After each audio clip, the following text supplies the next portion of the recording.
So now let us talk about like this was a source charge और इसका effect जो है वो हर जगह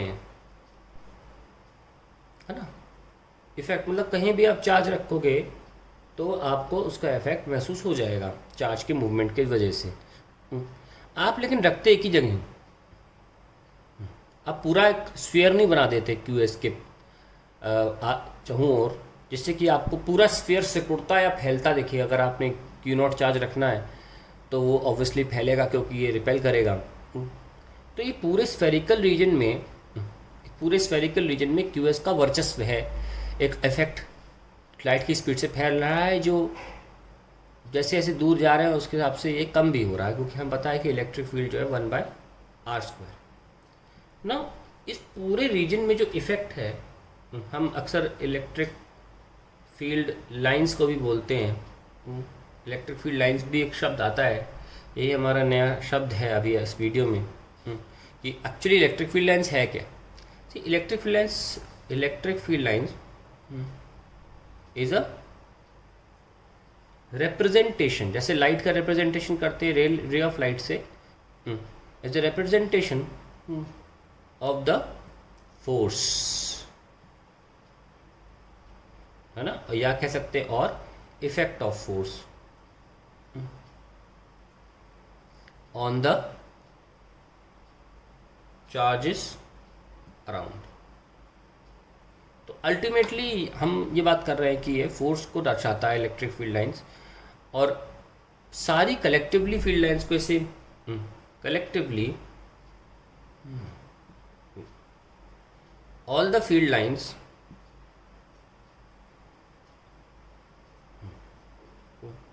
cutting through a region, cutting through मतलब होता है उस रीजन को चीर के निकल जाना, through a region is called electric flux. Electric flux. So ये बहुत इंपॉर्टेंट है जानना आपके लिए कि इलेक्ट्रिक फ्लक्स क्या है। कि आपने ऐसे कि मैंने बना दिया और एक स्फीयर बना लिया, सेंटर पे चार्ज रख दिया, आप सेंटर पे ना भी रखे उसको कोई फ़र्क नहीं पड़ता, हमें रख रहे हैं सिमेट्री के लिए। तो ये जो लाइंस हैं, और ये हाइपोथेटिकल फिगर है, एक पर्टिकुलर रीजन जो आप चूज़ करते हैं उसको भेद कर निकलने वाली जितनी भी रेखाएं हैं एक स्फेरिकल रीजन में, ऐसा नहीं है कि सिर्फ फ्लैट निकलेगी, क्योंकि हमारा 2D फिगर है, हम 3D नहीं बना सकते, पर हम 3D महसूस कर सकते हैं, इमेजिन कर सकते हैं। 3D ये स्फीयर है, तो हर तरफ जो फील्ड निकले, जितनी भी फील्ड लाइंस हैं, 1 2 3 4 5 6 7 8 9 10, सपोज 10 बनाई हैं, तो फ्लक्स जो होता है is proportional to number of field lines. कौन सी? Electric field lines. बहुत सी किताबें और बहुत से टीचर्स, बहुत से बच्चे इस बात को ये मानते हैं कि flux number of field lines होता है, पर ऐसा है नहीं।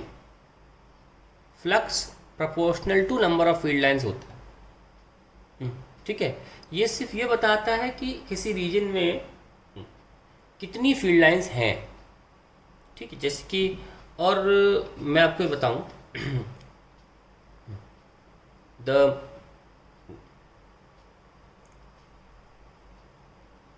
क्लोजनेस ऑफ फील्ड लाइंस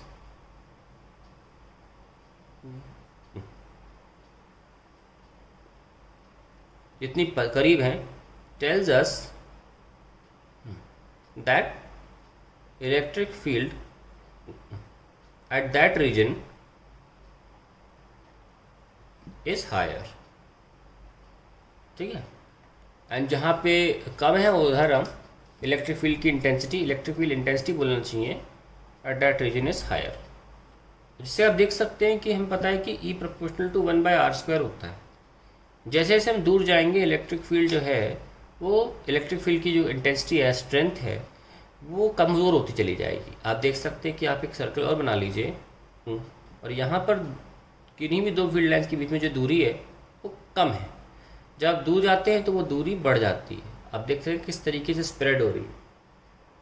तो इलेक्ट्रिक फील्ड लाइंस एक दूसरे से दूर चली जाती हैं, क्योंकि जब वो दूर जाती हैं तो उसका मतलब होता है उनकी इंटेंसिटी या स्ट्रेंथ में फ़र्क पड़ रहा है, कम कम होती चली जा रही हैं। सो यहाँ से भी हम देख सकते हैं कि ये इम्पोर्टेंट फैक्टर है। जैसे कि आपने 10वीं क्लास में मैग्नेटिज्म में ही पढ़ा था कि मैग्नेटिक फील्ड लाइंस जहाँ पे पास में होती हैं वहाँ पे मैग्नेटिक फील्ड जो है बी से दिखाते हैं वो हाई होती, और जहाँ पर ये लेस डेंस होती है वहाँ पर मैग्नेटिक फील्ड लाइंस लो होती हैं। और एग्जैक्टली सेम कॉन्सेप्ट हम इसके बारे में भी पढ़ते हैं। तो ये हमारे लिए इम्पोर्टेंट है, और फ्लक्स इम्पोर्टेंट है जानना। So let's write the definition of, we have written the definition of collectively all the field lines cutting through a region is proportional to, या कह सकते हैं कॉल्ड इलेक्ट्रिक फ्लक्स। ठीक है, हमने बाद में लिख दिया है कि प्रोपोर्शनैलिटी है। अब ये बात करते हैं अगली इम्पोर्टेंट, इसका मैथमेटिकल स्टेट, इसका मैथमेटिकल रूप कैसा होगा। सपोज ये कोई रीजन है और इस रीजन से 1 2 3 4 5, तो फ्लक्स जो है वो प्रोपोर्शनल टू 5 है।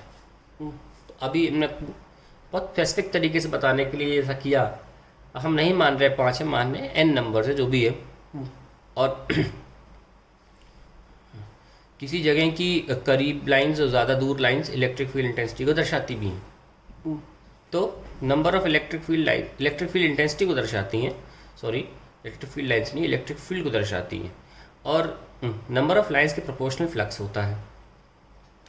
सो अगर हम ये कहें कि total number of field lines crossing through a region, ये हमने रीजन चूज़ किया है, region crossing through a region is called flux. तो अगर मैं 1 मीटर स्क्वायर की बात करूँ कि हम यूनिटरी मेथड लगाने जा रहे हैं और हम एसआई यूनिट को ध्यान में रख के लगा रहे हैं, तो 1 मीटर स्क्वायर के एरिया से मान लीजिए कोई लाइंस जा रही हैं, है ना, ये 1 मीटर स्क्वायर से। तो ध्यान रखें number of, on the basis of number of field lines, अभी हम बताया पिछले पेज पर, उसी को हम दोबारा अंग्रेजी में लिख रहे हैं। On the basis of number of field lines the electric field strength is proportional to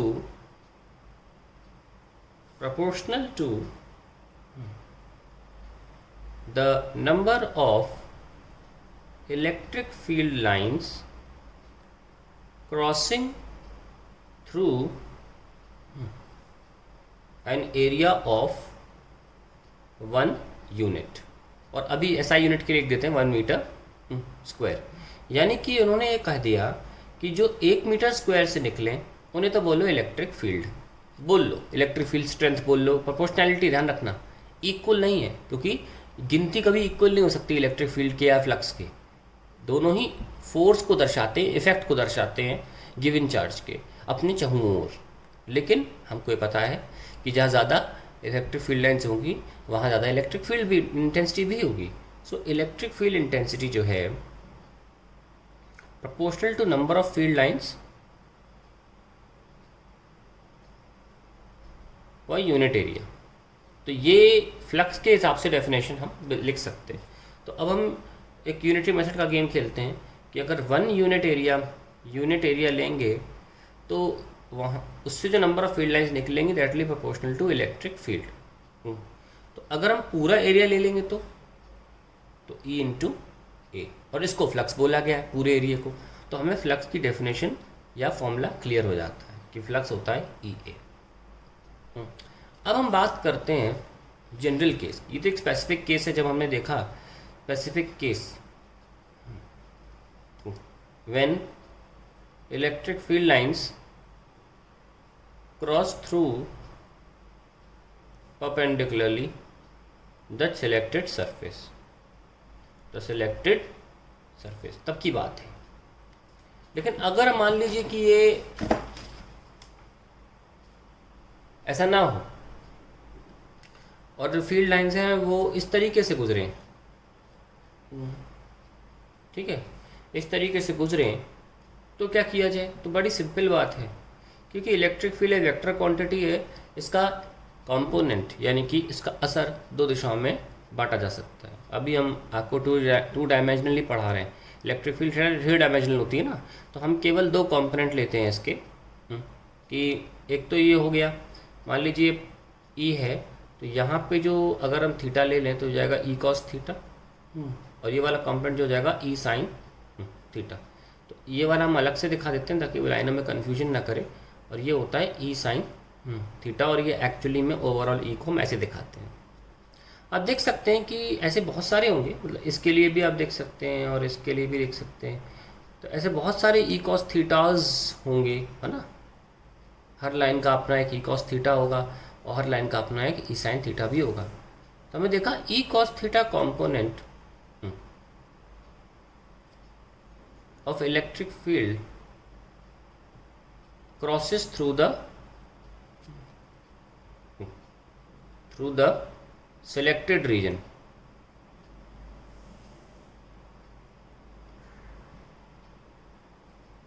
and E sin theta does not।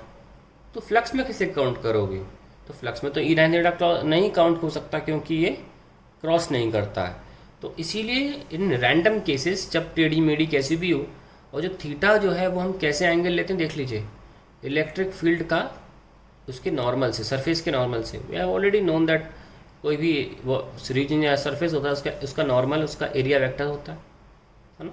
और हमने इलेक्ट्रिक फील्ड ये ली, तो ये थीटा जो है वो कहाँ से काउंट हो रहा है? नॉर्मल डायरेक्शन से टू द सरफेस। सो वे theta is measured between electric field lines direction and the normal to the surface, normal to surface। so अब हम लिखना चाहें तो it will be e cos theta multiply by a, ना कि e multiply by a नहीं, e cos theta, क्योंकि e sin theta तो जा ही नहीं रहा ना, तो हम एक ही इफेक्ट को ही इंपॉर्टेंस देनी पड़ेगी यहाँ। तो हम लिख सकते हैं E A cos theta which can later be written as E dot A, ठीक है, according to definition of dot product. तो इसीलिए फ्लक्स जो है it's a dot product of two quantities E and A. और अगर आपका थीटा थोड़ी देर के लिए हम मान के चलें 0 डिग्री है, तो हम वापस वहीं आ जाते हैं ई इंटू ए पर। तो ये बड़ा इंपॉर्टेंट है जानना कि फ्लक्स जो है वो डॉट प्रोडक्ट होता है between the two vectors at e and a is. So यहाँ के बाद धीरे धीरे हम उस प्रश्न की तरफ पहुँच रहे हैं, क्वेश्चन की तरफ पहुँच रहे हैं कि आफ्टर ऑल एप्सिलॉन है क्या चीज़।